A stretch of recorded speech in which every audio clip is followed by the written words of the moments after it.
Denmark has warned of a fundamental disagreement following a meeting with the White House between US, Danish and Greenlandic officials. Foreign Minister Lars Løkke Rasmussen said the talks with Vice President J.D. Vance and Secretary of State Marco Rubio showed potentially intractable differences over the political future of Greenland. After the meeting, Donald Trump reiterated his desire to acquire the Arctic island.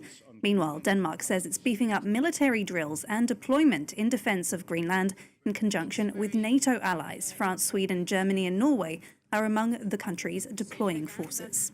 Rasmus Jarlov, the chair of the Danish Defense Committee, noted Mr. Trump's unwillingness to take military action off the table. We're actually talking about a war between Denmark and the United States that's being discussed at the moment, which is insane.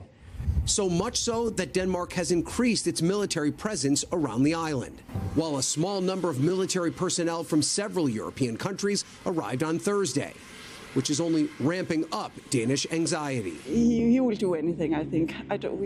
There are no rules anymore, so I think that's very terrifying. So European troops are in Greenland for a two-day training mission after the White House met with Danish and Greenland officials this week.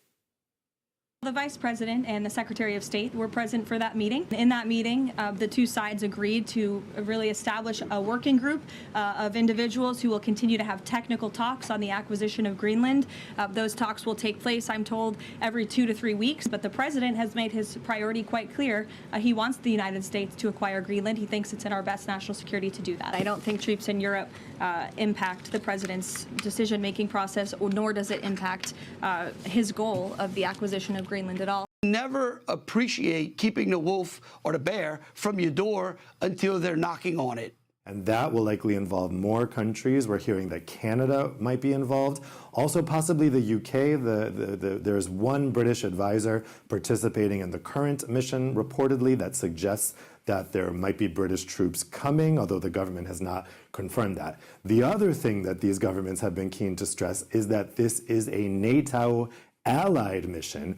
In all of their statements, they have not said anything about this being an EU mission or even a European mission, because they're trying to say to the US, we're doing exactly what you are asking us to do, which is to send resources to Greenland to protect it from a possible Russian or Chinese invasion. However, given the context, it's quite clear that this deployment is actually happening to protect Greenland from an American invasion. Now, it's not the idea that these forces will be able to actually militarily resist such a US invasion. It's meant as a deterrent. The more European nationalities that are there as soldiers in Greenland at the time of a US invasion, the more the US will know that it will trigger a wider conflict, not just with Denmark, but with Europe as a whole.